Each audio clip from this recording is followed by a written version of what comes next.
Mi nombre es Rebecca Thornton, tengo 67 años y hoy, en un tribunal lleno de desconocidos, me redujeron a 2 palabras que borraron toda mi vida, solo una ama de casa. Las palabras las dijo mi hijastro, Tyler Thornton, con una risa que resonó mucho más fuerte de lo que debería haber sido. La gente se volvió para mirarme, algunos con curiosidad, otros con juicio silencioso, unos pocos con lástima. Hace 6 meses, mi esposo Charles murió. Habíamos estado casados durante 20 años. Cuando él falleció, me dejó todo.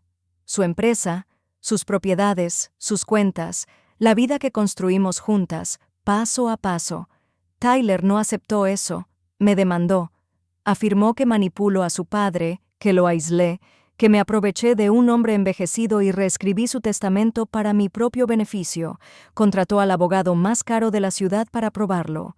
Me quedé sola en la mesa de defensa, sin abogado a mi lado, sin equipo legal, solo una mujer con un vestido sencillo azul marino sosteniendo una pequeña bolsa con ambas manos para evitar que le temblaran.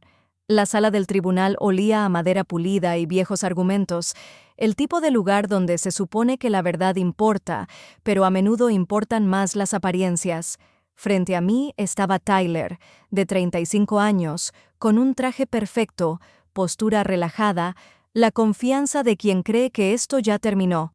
A su lado, su abogado, Blake Harrington. La gente susurraba su nombre como una advertencia, implacable, brillante, caro. Cuando entró el juez, la sala se puso de pie. Cuando Blake comenzó su declaración de apertura, la sala se inclinó hacia él. Habló con fluidez, con calma, como si estuviera explicando algo obvio. Su señoría, dijo, no, esto es un claro caso de influencia indebida. Una mujer sin carrera, sin una educación importante y sin ingresos independientes que se inserta en la vida de un viudo adinerado. Luego, Tyler sonrió y lo repitió. Solo es una ama de casa. Algo cambió dentro de mí en ese momento, porque el abogado que estaba frente a mí de repente dejó de hablar. Su rostro palideció. Su maletín se le resbaló de la mano y cayó al suelo, y mientras me miraba, realmente me miraba, su voz bajó a un susurro. ¿Eres realmente tú? No puedo creerlo. Tyler no tenía idea de quién era en realidad. Quédate conmigo hasta el final y dime en los comentarios desde qué ciudad estás viendo. Quiero saber hasta dónde llega esta historia. La mañana en que todo comenzó, empezó como cualquier otra mañana desde que Charles murió. Silenciosa, pesada, quieta. Me preparé café en la taza de cerámica que me regaló por nuestro 15º aniversario, blanca con una delgada línea azul alrededor del borde. Me senté en la mesa de la cocina donde compartimos 20 años de mañanas ordinarias e intenté pretender que el silencio no presionaba contra mi pecho. La casa se sentía demasiado grande ahora, demasiado vacía. Cada habitación llevaba un eco de él, sus zapatos junto a la puerta, sus gafas en la mesita, la silla donde solía sentarse a leer el periódico cada noche. Todavía estaba allí cuando sonó el timbre. Un joven estaba en el porche con un traje barato y una expresión ensayada, cortés, distante. Me entregó un sobre sin mirarme a los ojos.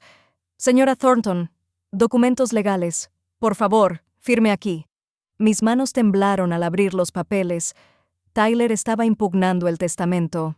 Las palabras eran frías y clínicas: influencia indebida, manipulación, explotación de un anciano vulnerable. Según los documentos, había aislado a Charles de su hijo y lo había convencido de dejarme todo. Me hundí en la vieja silla de cuero de Charles, aquella donde solía dormir siestas los domingos. 20 años de matrimonio reducidos a acusaciones impresas en tinta negra. Aún no estaba enojada. Estaba atónita. Pensé en las noches que dormí en una silla junto a su cama en el hospital, los medicamentos que aprendí a manejar, las comidas que preparé cuando estuvo demasiado débil para levantarse, las veces que le rogué a Tyler que viniera y escuché excusa tras excusa. Pero el dolor no discute. El dolor simplemente se queda contigo y deja que el mundo hable por ti. Cuando terminé de leer, mis manos dejaron de temblar. No porque me sintiera fuerte, sino porque algo dentro de mí se había quedado muy quieto. Si Tyler quería pelea, la tendría. No porque quisiera venganza, sino porque no permitiría que el último capítulo de mi vida se escribiera como una mentira. Tyler Thornton tenía 12 años cuando me casé con su padre, lo suficientemente mayor para recordar claramente a su madre, lo suficientemente mayor para resentir a la mujer que ocupó un espacio que nunca pudo llenarse realmente. Desde el principio, intenté tener cuidado con él. No forcé el cariño, no exigí respeto, preparé las comidas que le gustaban, asistí a eventos escolares, incluso cuando fingía no verme en la audiencia. Me quedé en silencio cuando me hablaba con indiferencia y me recordaba que el dolor hace cosas extrañas a los niños. A medida que fue creciendo, la distancia no se acortaba. Se volvía más dura. Tyler venía cuando necesitaba algo: dinero para el alquiler, ayuda con una tarjeta de crédito, un préstamo que prometía devolver cuando las cosas mejoraran. Charles siempre decía que sí, siempre creyó que esta vez sería diferente. Aprendí a no discutir. Me dije que ser una buena esposa a veces significaba estar en silencio, que amar a alguien significaba aceptar las partes de su familia que dolían. Pero cuando Charles se enfermó, el silencio se volvió insoportable. Llamé a Tyler una y otra vez. Dejé mensajes, envié textos, le expliqué lo cansado que estaba su padre, cuánto significaría para él ver a su hijo. Tyler decía que estaba ocupado, decía que vendría después nunca llegó. Cuando Charles murió, Tyler asistió al funeral, luciendo compuesto y distante. Me abrazó rígidamente y me agradeció por cuidar a su padre. Pensé ingenuamente que quizás el dolor finalmente nos había acercado más. La demanda demostró lo equivocado que estaba. No solo dolieron las acusaciones, fue la facilidad con la que borró 20 años de esfuerzo. La forma en que habló de mí como si nunca hubiera formado parte de la vida de su padre. En ese momento, comprendí algo doloroso. Esto no era solo por dinero. Esto trataba de un hombre que nunca me perdonó por quedarme cuando él eligió marcharse. Entrar en el juzgado aquel primer día se sentía como adentrarse en la historia de otra persona. Los suelos de mármol estaban fríos bajo mis zapatos. Cada sonido resonaba, el golpe distante de puertas pesadas que se abrían y cerraban. Era intimidante por diseño, un lugar destinado a recordarte lo pequeño que eres ante la ley. Tyler ya estaba allí. Se sentaba en la mesa del demandante, con una confianza relajada, recostado en su silla como si esto fuera una reunión de negocios que esperaba ganar. Su traje le quedaba perfectamente. Su cabello estaba cuidadosamente peinado. Parecía un hombre que había ensayado ese momento. A su lado estaba Blake Harrington. Lo reconocí de inmediato, no por experiencia personal, sino por su reputación. El tipo de abogado que la gente contrata cuando quiere destruir a alguien de manera discreta y legal, caro, preciso, frío, del tipo que nunca pierde porque nunca subestima a su oponente, excepto que él me había subestimado a mí. Tomé mi lugar sola en la mesa de la defensa, sin maletín, sin asistente, solo mi bolso descansando en mi regazo como un ancla. Cuando la jueza Caroline Mercer entró, la sala se puso de pie en unísono. Ella se comportaba con una autoridad tranquila, su mirada moviéndose lentamente por la sala como si estuviera haciendo inventario de cada alma presente. «Señora Thornton», preguntó mirándome directamente, «¿tiene representación legal hoy?» Me levanté. «No, Su Honor. Me represento a mí misma». Una chispa de preocupación cruzó su rostro.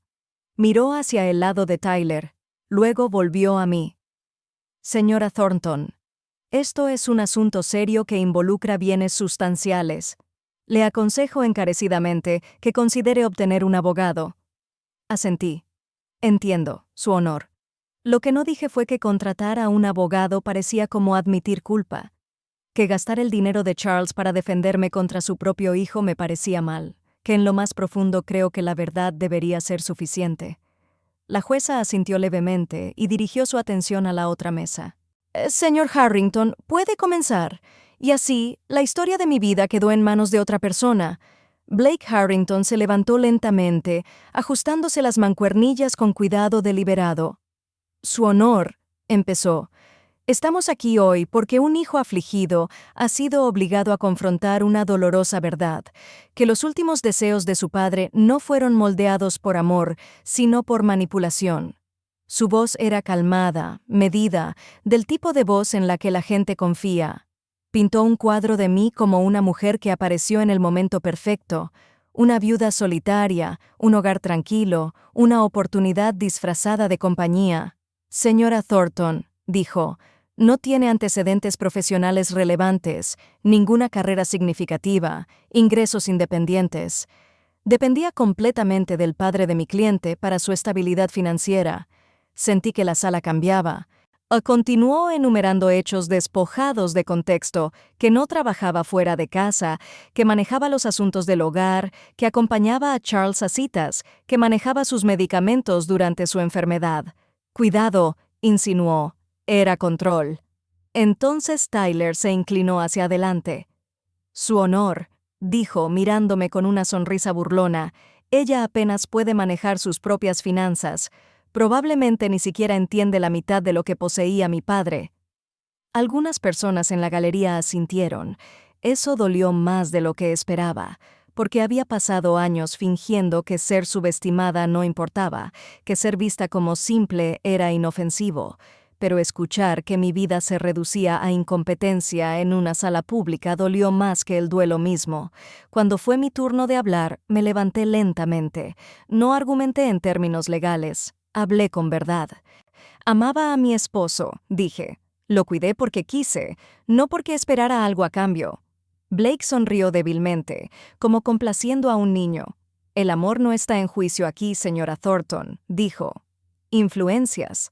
La jueza Mercer levantó la mano. Ya he escuchado suficiente por hoy, dijo. Cerramos y nos reuniremos mañana por la mañana. Mientras la sala se vaciaba, Tyler se rió en silencio. Blake le estrechó la mano y yo me quedé allí sola, dándome cuenta de que la amabilidad acababa de ser confundida con debilidad. Esa noche, la casa se sentía diferente, no más silenciosa, no más triste, más pesada. Me senté sola en el estudio de Charles, rodeada de estantes que él tocaba rara vez pero que nunca había quitado.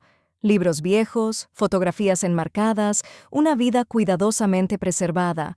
El tipo de lugar que guarda secretos incluso cuando nadie habla. Me vertí un pequeño vaso de vino y me permití respirar. Fue entonces cuando vi la caja de joyas sobre el escritorio. La había abierto 1000 veces antes. Pendientes, anillos, pequeños recuerdos de vacaciones pasadas. Pero aquella noche, mis dedos rozaron algo duro bajo el revestimiento de terciopelo. Una llave, pequeña, sin etiqueta, olvidada. Charles me la había dado años atrás. Para emergencias, había dicho, cuando la necesites. Nunca pregunté qué habría. Mi corazón latía con fuerza mientras cruzaba la habitación y me arrodillaba junto a su escritorio. El cajón de abajo siempre había estado cerrado con llave. Respetaba que el matrimonio no requiere posesión.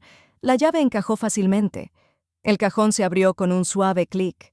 Dentro había una carpeta manila, cuidadosamente etiquetada con la letra cuidadosa de Charles, Rebecca personal. Mis manos temblaban al abrirla. Los documentos me miraban, viejos pero prístinos. Una verdad enmarcada que había guardado hace mucho tiempo, un título de derecho, honores anotados en impresión nítida, certificados de nombramiento, una fotografía de una mujer más joven de pie, con la mano levantada, la mirada firme. La reconocí de inmediato. Era yo. No había imaginado esa vida. La había vivido. En el fondo de la carpeta había un papel doblado, una nota escrita a mano por Charles. Rebecca, sé que piensas que te hiciste más pequeña cuando elegiste el amor. No fue así. Elegiste algo más valiente. Si alguna vez alguien olvida quién eres, esto les recordará, incluyendo a ti. Entonces las lágrimas llegaron, silenciosas e incontrolables. Durante 20 años fui esposa, cuidadora, presencia constante, pero no fui borrada. Solo había estado esperando, y mañana dejaría de esperar. A la mañana siguiente vestí el mismo vestido azul marino. No porque quisiera parecer inalterada, sino porque quería que me subestimaran otra vez. La diferencia no estaba en la tela, estaba en mi postura, mi ritmo, la forma en que mis ojos se desplazaban por la sala como si perteneciera allí, porque sí lo hacía. Tyler y Blake ya estaban sentados cuando llegué. Blake revisaba documentos con la confianza de un hombre que creía que ayer había salido bien. Tyler parecía relajado, casi divertido, como si esto fuera una formalidad antes de la victoria.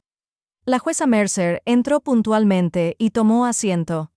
«Señor Harrington», dijo, «puede llamar a su siguiente testigo». Blake se levantó y llamó a Megan Pierce, mi vecina. Megan parecía nerviosa al tomar la palabra, y evitaba mis ojos mientras hablaba de la tarde en que me encontró llorando en los escalones de entrada, de cómo dije que tenía miedo de lo que sucedería después de la muerte de Charles. Blake dejó que sus palabras flotaran en el aire. Luego ella, la jueza Mercer, se volvió hacia mí. «Señora Thornton, ¿desea interrogarla?» Me levanté lentamente. «Sí, su señoría». Caminé hasta el estrado de los testigos y me detuve a una distancia cómoda. «Megan», dije suavemente, «cuando me encontraste llorando aquel día, ¿por qué estaba molesta?» «Porque a Charles le acababan de decir que el tratamiento no funcionaba», respondió, «y que dije que me daba miedo». Dudó, luego suspiró. «Dijiste que tenías miedo de estar sola». Asentí. «Gracias». La sonrisa de Blake se estrechó. Llamó al banquero a continuación. Bajo mis preguntas, el banquero admitió que Charles reorganizó sus finanzas para facilitar las cosas después de su muerte. No para esconder activos, no para controlarlos, sino para prepararse. Cuando regresé a mi asiento, la jueza Mercer me observó detenidamente. «Señora Thornton», dijo, «¿puedo preguntarle algo para el registro?» «Por supuesto, su señoría». «¿Cuál es su nombre completo legal?» La sala quedó en silencio. Respiré hondo. Rebecca Ann Thornton. Y justo así, el equilibrio de la sala comenzó a cambiar. La pluma de la juez Mercer se detuvo en el aire. «Rebecca Ann Thornton», repitió lentamente. Sus ojos se elevaron hacia los míos, buscando, midiendo. Luego algo cambió en su expresión. Reconocimiento, todavía no certeza, pero sí una posibilidad. «Señora Thornton», dijo cuidadosamente, «¿antes de su matrimonio practicó la abogacía?» «Lo hice, su señoría». Blake Harrington se movió en su asiento. La jueza Mercer se reclinó ligeramente hacia atrás. «¿En qué capacidad?» Mantuve mi voz firme. «Serví en la judicatura del Tribunal Superior durante 15 años. Me retiré hace 2 décadas». El silencio que siguió fue absoluto. La cara de Blake palideció tan rápidamente que casi parecía aterrador. Se levantó sin darse cuenta. Su maletín se deslizó de la mesa y cayó al suelo, dispersando papeles a sus pies. No miró hacia abajo. Me miraba a mí. «No», susurró, luego más fuerte, con la voz tensa por la incredulidad. «¿Eres realmente tú?» Dio un paso adelante, se detuvo y luego hizo algo que nadie esperaba. Bajó la cabeza. «Juez Thornton», dijo en voz baja, «no puedo creer que no te reconocí». Tyler se volvió hacia mí con la boca abierta, confusión y pánico luchando por controlar su rostro. La voz de la jueza Mercer fue firme. «Señor Harrington, ¿conoce a la acusada?»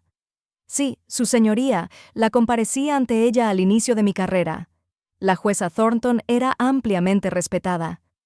«Eso es una forma de decirlo», dijo la jueza Mercer con sorna. Se volvió hacia Blake. «¿Realizó una revisión completa de los antecedentes de la parte contraria?» Blake tragó saliva. «Revisamos registros públicos bajo su nombre de casada, su señoría». Los ojos de la jueza Mercer se endurecieron.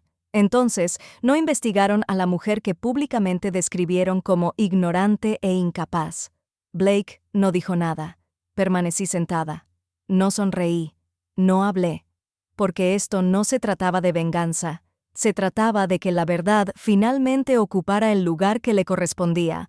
La jueza Mercer llamó a un receso breve.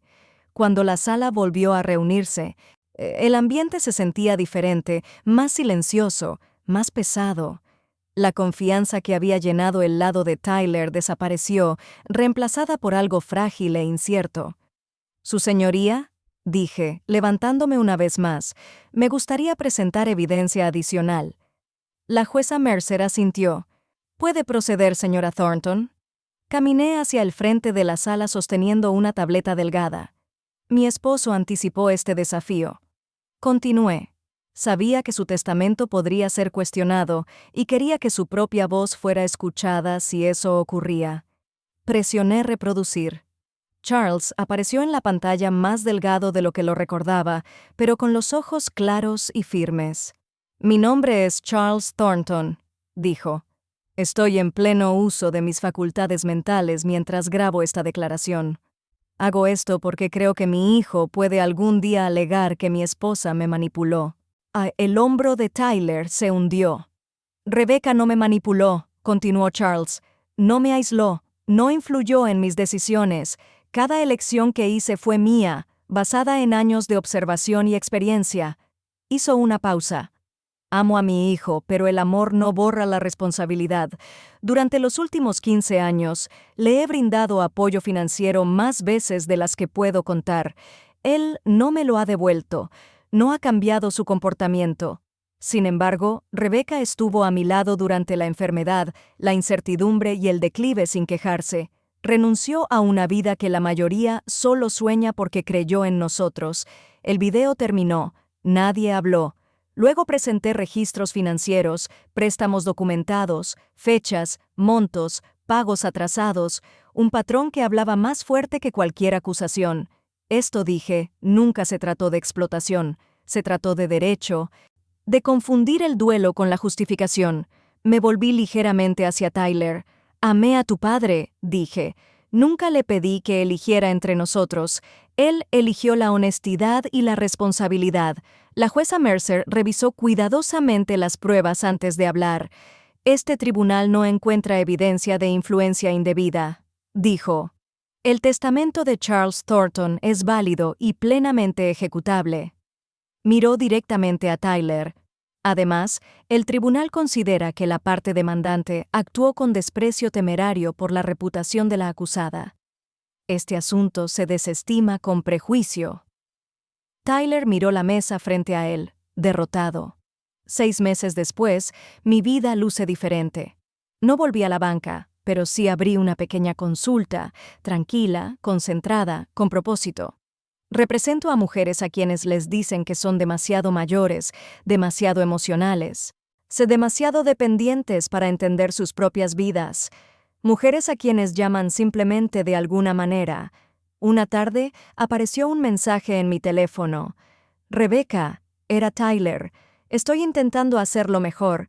Ahora entiendo que estaba equivocado. Nos encontramos para tomar un café.